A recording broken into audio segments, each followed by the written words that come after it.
Just a weekly reminder not to take yourselves too seriously, and to take a deep breath, sit back, relax, and have a laugh with us.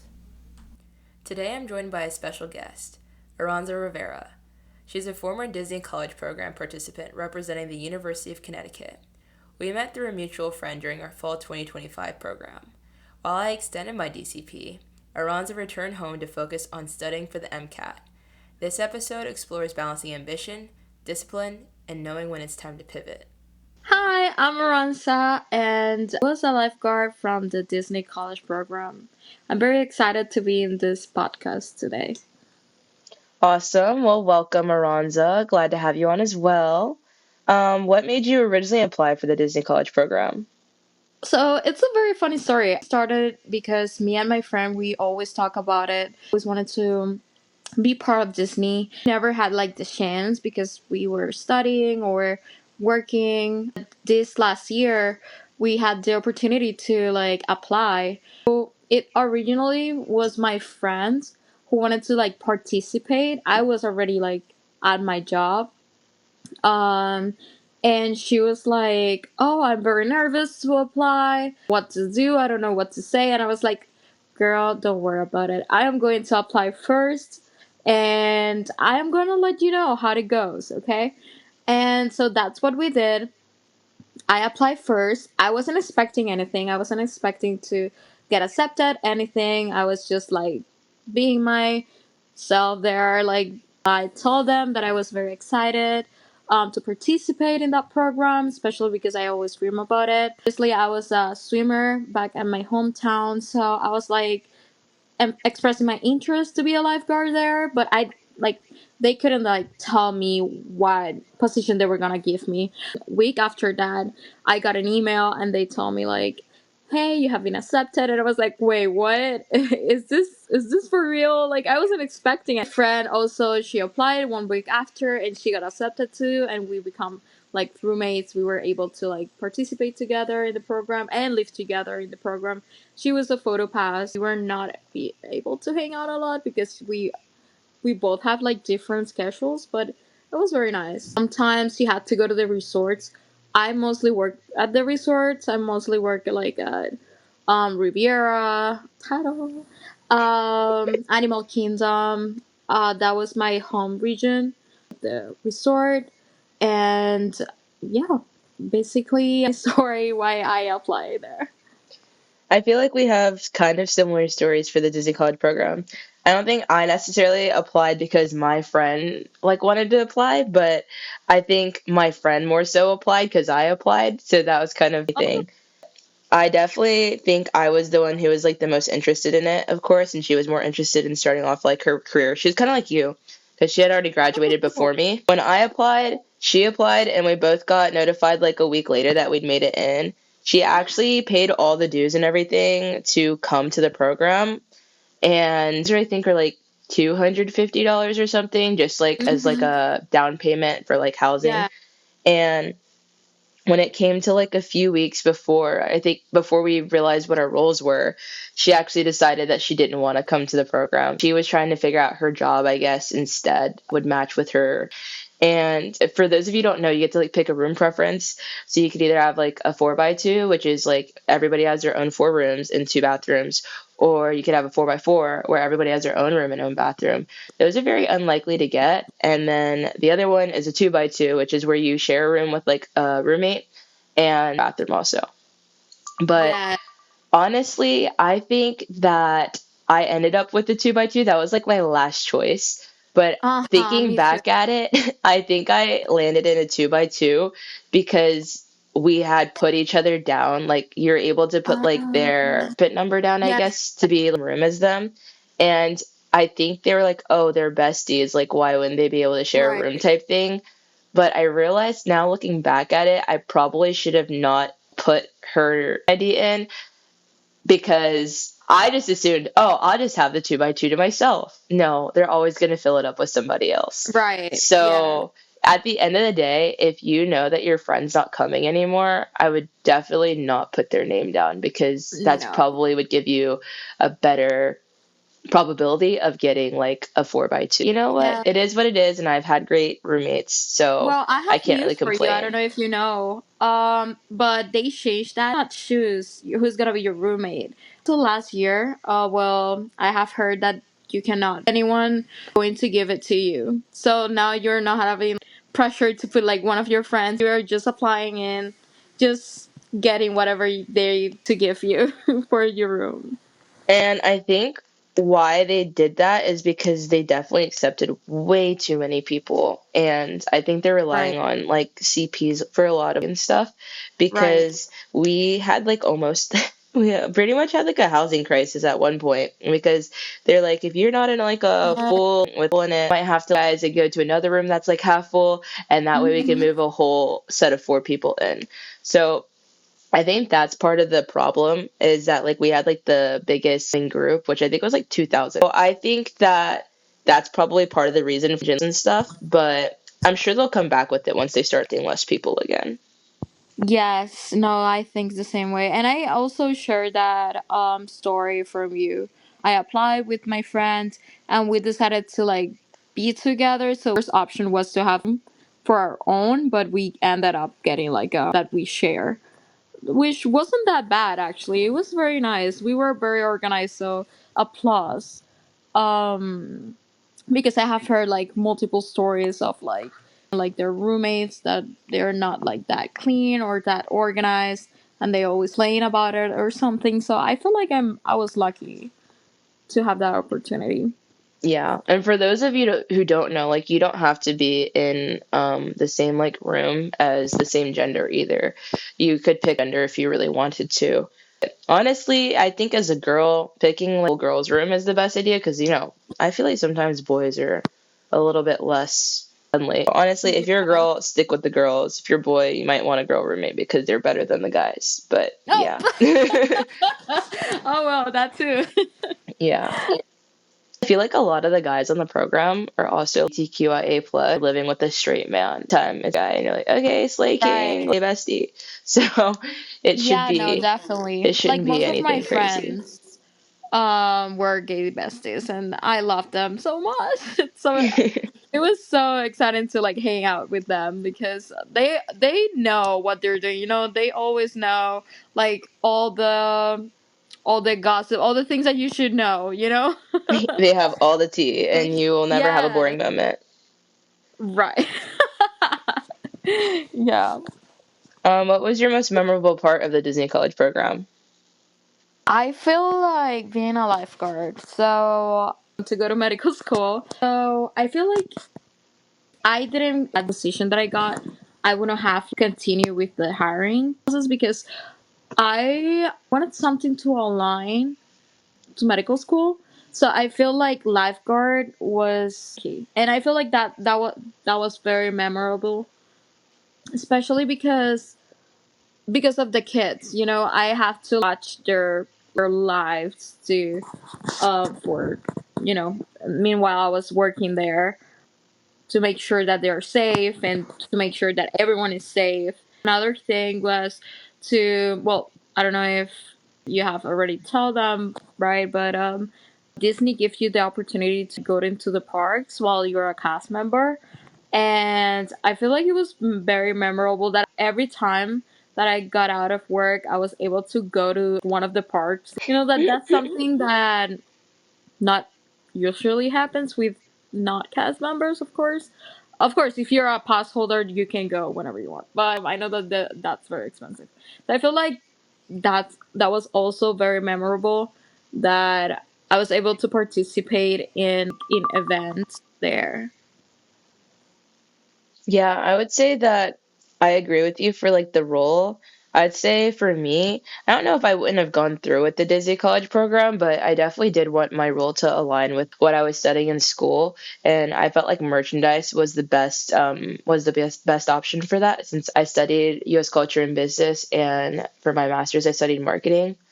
Honestly, what's funny though is I didn't actually put merchandise as my top choice. I Oh, think I put children's activities because I have a little sister, so I was like, "Oh, I can handle little kids. Like they're fine. I have young person energy. I feel like I could definitely handle them for extended periods of time."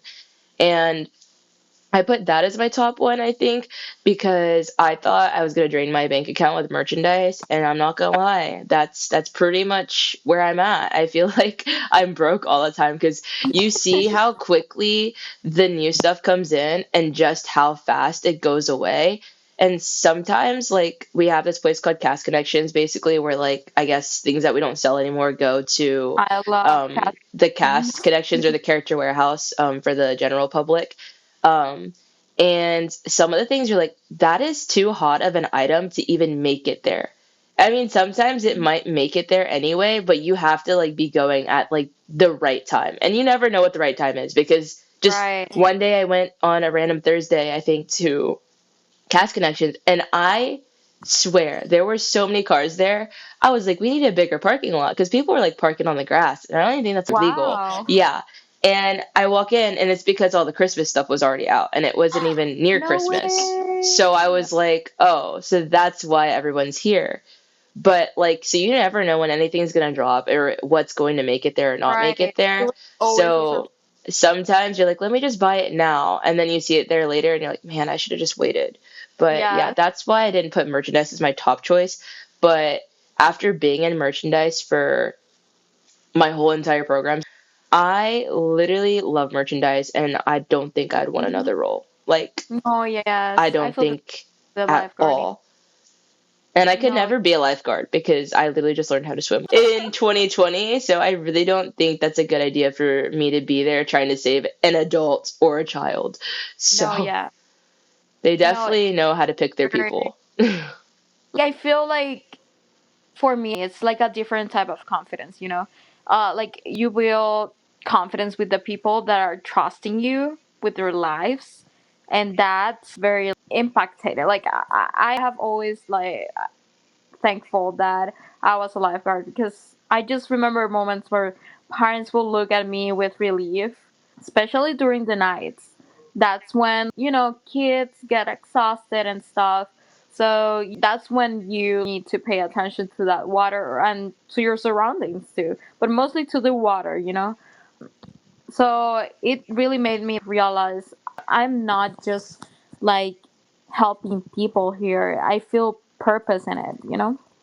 Yeah. And I know, Oh, I think you did say that your guys' testing was pretty rigorous. Do you want to talk about that a little bit? yes, no, it is. It is hard. Well, there are multiple tests, but the first one is like the vision test. That one is not that hard. Well, you have to wear your eyeglasses if you have some, because if not, and if you fail like the vision test, then you cannot participate being a lifeguard. They will change your role.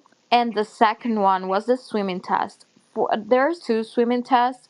There's a deep water test and a shallow water. So when I got interviewed, I just mentioned that I had experienced lifeguarding before, like a year before that one. And they didn't let me pick which one I wanted, shallow or the deep water. So they just pick for you. So the deep water, you have to do more stuff for that test. And if you fail that test, then they give you the opportunity to pass the shallow water.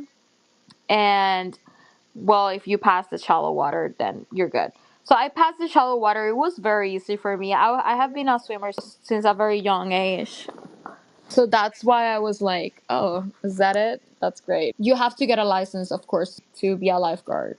So there's like a 3 days lifeguard tests or lifeguard classes that you have to pass at the end. For those 3 days, they are intensively teaching you what to do. And then if you don't pass that test, then they're going to change your role. So it was about a CPR. You had to do CPR in adults and kids. They have these silhouettes that they put on the pool, and they will test you if you can see them in less than 20 seconds. You will have to jump before those 20 seconds in order to pass the test and everything. So it was a little bit challenging for people who do not know like how to be a lifeguard. I am very happy that they do that because then we know that we're safe at the Disney resort. But it was very exhausting to be honest. Was it like any of the other lifeguard training you had in the past, or was it a lot more rigorous? No, it was definitely more rigorous. Those 3 days, I feel like I was in the military for. I swear, like my legs were filled with bruises because, of course, you cannot use the stairs in order to get out of the pool. You have to get out of the pool right away. So my legs, I wasn't used to do that, like get out without the stairs. So my legs were like purple already. Like I had spots everywhere. So would If I you had to say do that it was again. your least favorite part of your Disney College program was all the bumps and bruises you got, or is there Yeah, I something feel so. else? Yeah, I feel like that. Yeah. Okay. So also for okay, so you pass that and then you are a lifeguard, right? They trained you again. It's a constant training, okay? It's not oh, you're a lifeguard, now you're by your own. No. We have a coordinator, we have a leader, we have the full times and the part times that they have been there for longer than the CPs, of course. So it's a constant training every day. Every day you're learning something new. So there was this IST that you have to complete. The ISTs are like trainings that required to complete. It's two per month, and you have to complete it. If not, they will make you do what I said before, like those 3 days training again. So you don't want to do that, of course. And so Did in you the ever have to do it IST, again? no, thank God, no. So the ISTs was 1 hour in the morning, sometimes at 7 a.m., sometimes at 8 a.m., depending on like on the schedule of the pools, because we have different schedules for the water parks and the pool hours. In the summer, it's like I remember it was 8 to 11, I believe. No, sorry, 9 to 11, and then during the winter it's 8, I believe, 8 to 10 or 9 to 10. I know that it changed a little bit like that, but these ISTs were always in the morning. So yeah, I feel like it was mostly like time management and emotional discipline. You have to learn quickly, like in a very fast pace, and teach you being late or unprepared can affect the whole team. So I had to carry the same accountability back here when I started studying for the MCAT because I had to have that discipline in order to continuing like studying and trying to get better because in that way that's the way to pass the MCAT to have that accountability. Yeah, I would say I do remember, I think around the time when you were trying to study for the 3-day test or whatever, because we'd be like, oh, do you want to go to the park? Oh, do you want to go out? Oh, do you want to do this? Do you want to do that? And you're like, no, no, no, I gotta study. I gotta study. And we're Oh like, girl, yes. how is your training that hard? Because like the rest of us had like what? We had merchandise, we had custodial, we had the slide operator. We didn't have like the same training you guys had, obviously. And like Right. our training was always like on the job. Like once we were done with work, our training was essentially over. You could study if you were really struggling to figure out what you were supposed to be doing. No, But yes, I and mean, at least for I merchandise, it completely wasn't that forgot difficult. about that. Yeah. Yes, I completely forgot about the paper studying. Yes, we also had an exam. Now you made me remember. Yes, we have after that 3 days training, right?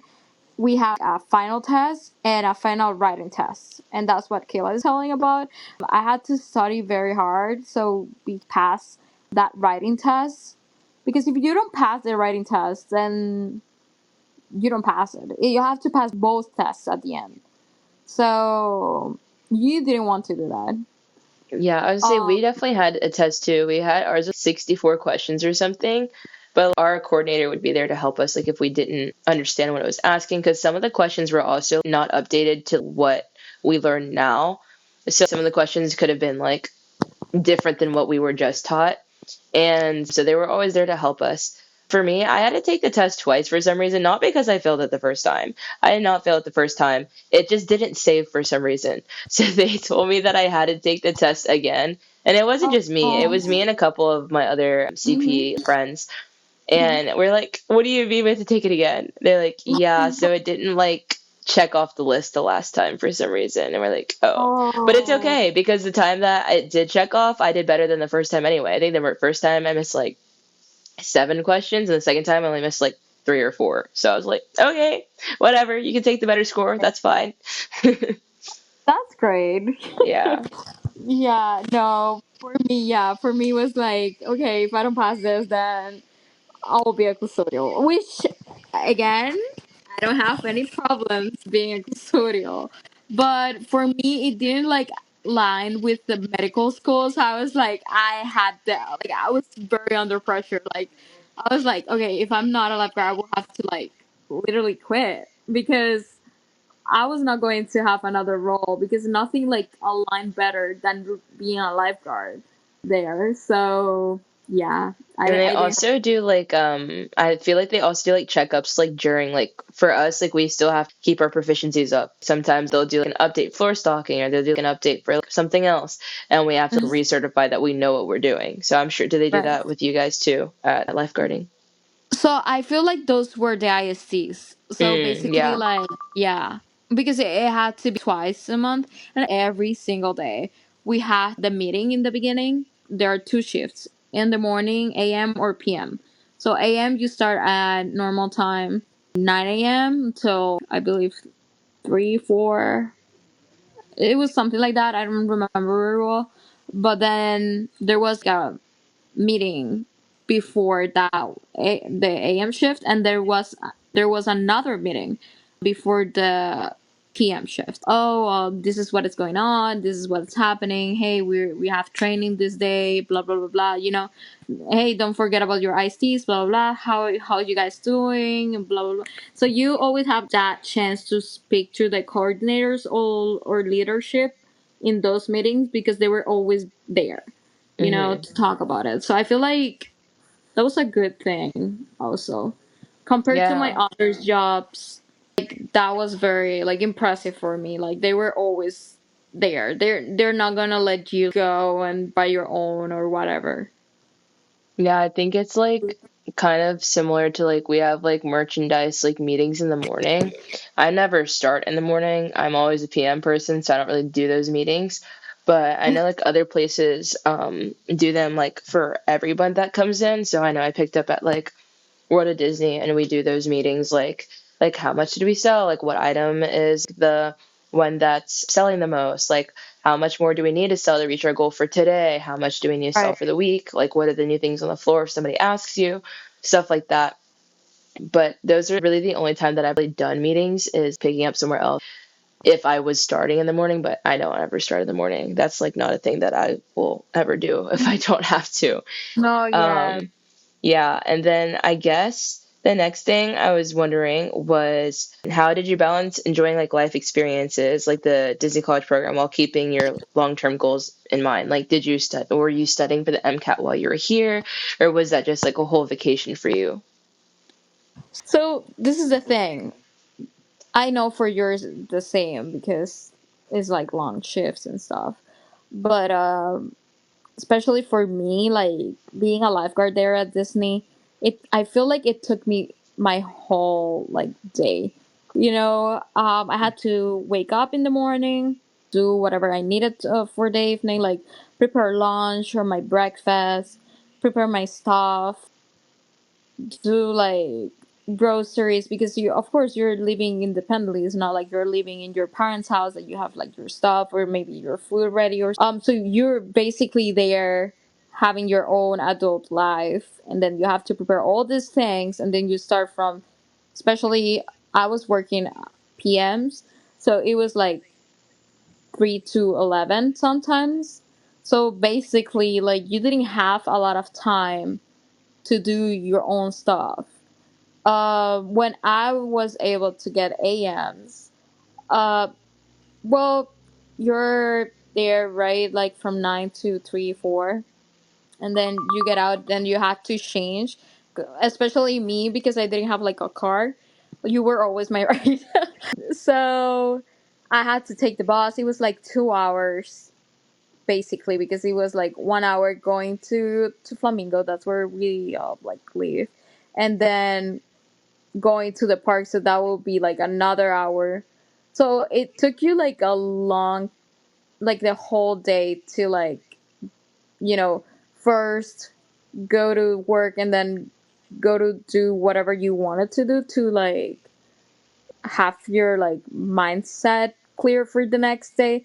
So I feel like I didn't have a lot of time. That's especially why I have to leave earlier because I wasn't feeling like I was studying enough for the MCAT, and I got worried that I wouldn't be like able to study and be in a lifeguard at the same time. So for the MCAT, you have to treat it like a job, literally like 40 hours a week to study. So I feel like, yeah, I feel like it wasn't a vacation because you had to work. Sometimes when I started it, I had 7 days shifts. Mm-hmm. So it was during the summer. I asked why was that? Oh, like what was happening? And they told me, well, this is for the summer because we are like very full and stuff, and it was very understandable. But for me, it was like, oh wow, this is crazy because I'm not gonna have time for studying. Then it was like that for at least like 4 months, I believe. It was like that for June, July, August, and September. Like in October was a little bit more easygoing, but again, I didn't have time to study. And October was like my last month there, so I left in October 29th. So I was already like traveling on October 31st back to Connecticut because I was determined to start studying for at least December 1st, especially because I had to like prepare and everything for that November month. I was like preparing my stuff to study and everything. So yeah, I don't know. I wouldn't call it like a vacation. I would call it like a very interesting job, which give me a lot of good, I feel, memories and taught me a lot. Yeah. I guess I was trying to say like if it was like a vacation as in like you took that time specifically to not study or if you like were still actively trying to study like while you're here. But I know that was the October 29th, was that like your original end or did you self-terminate yourself to go study? Yeah, I had to self term some like medical conditions that I had to leave earlier. It wasn't only because I was wanting to study, but also for the medical stuff that I had. So that's why I had to like leave earlier.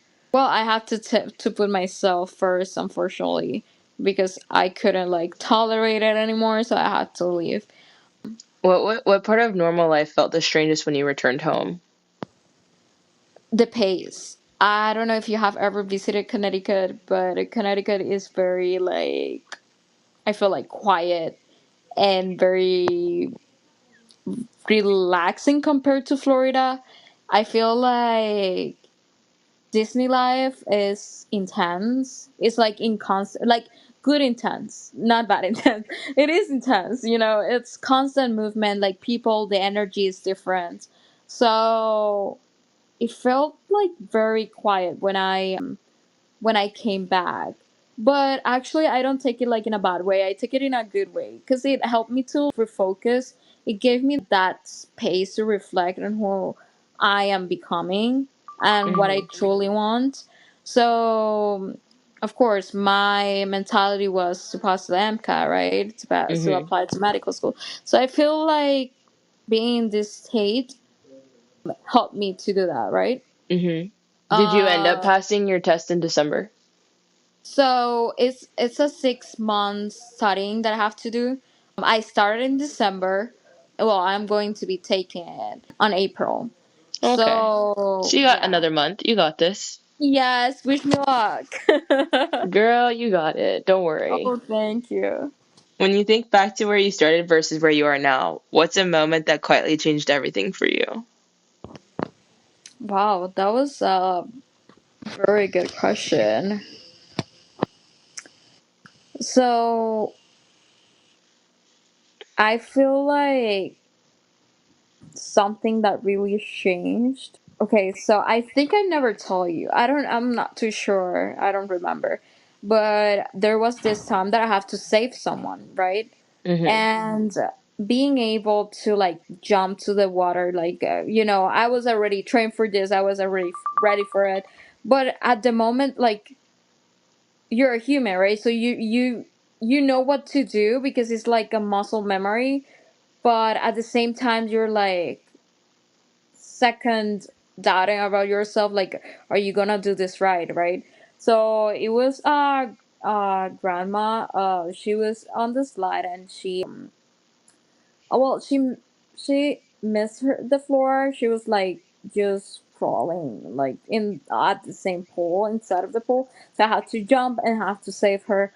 And wow, that was so mind changing for me because I was like, wow, if I wasn't there, who was going to save her, right? Mhm. So I always take that as something that I learned. I was able to react quickly in order to save her, tell her I'm your lifeguard.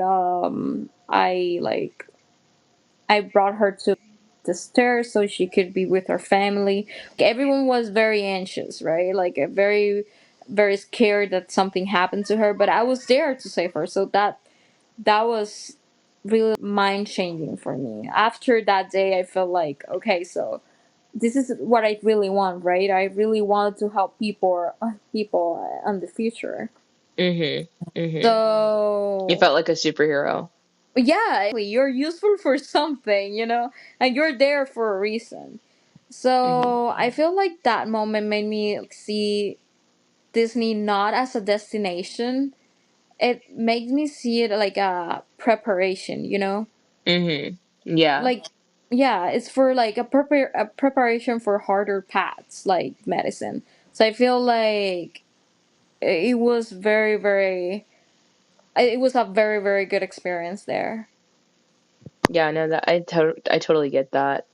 I Hmm. guess like for me, I'm still like unsure of like the next steps because obviously my program's ending in a couple months unless I get hired Right. part-time full-time.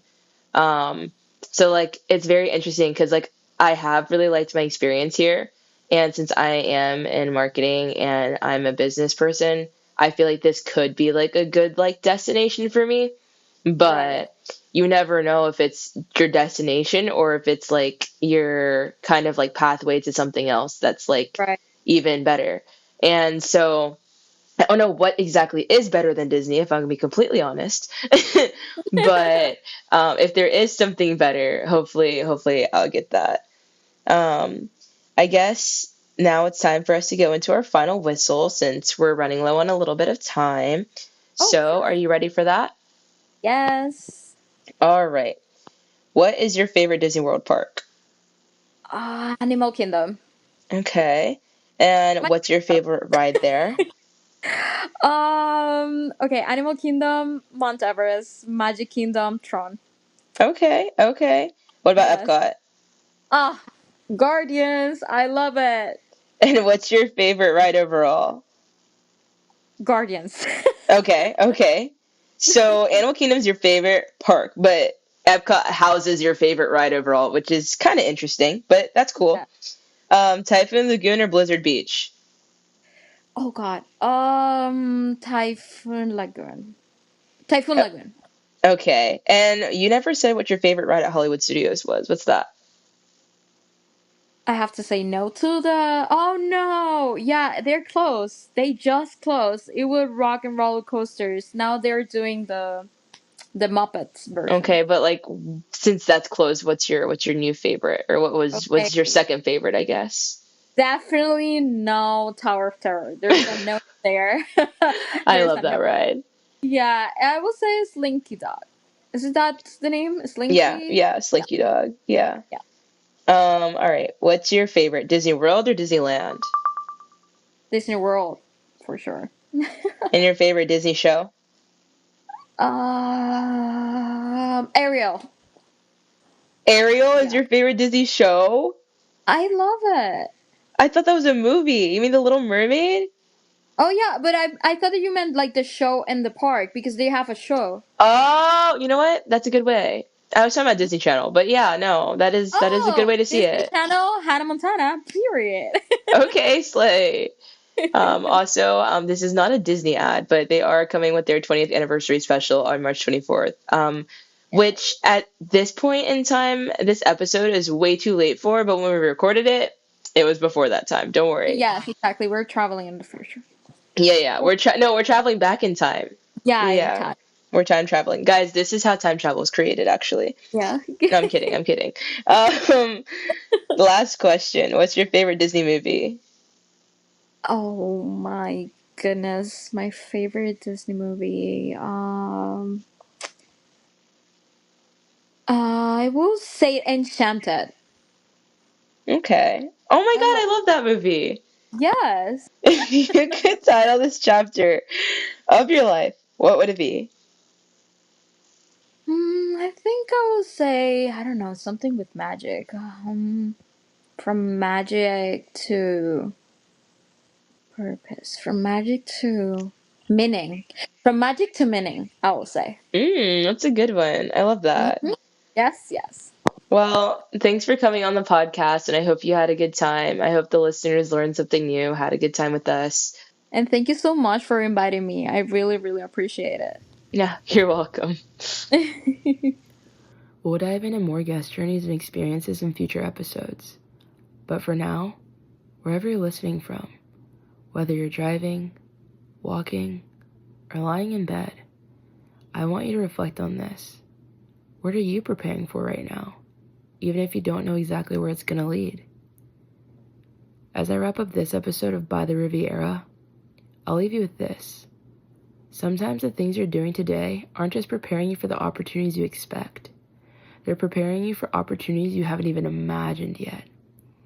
So whatever you're working towards right now, whether it's a degree, a career change, a dream job, or simply becoming a better version of yourself, keep showing up, keep learning, keep preparing.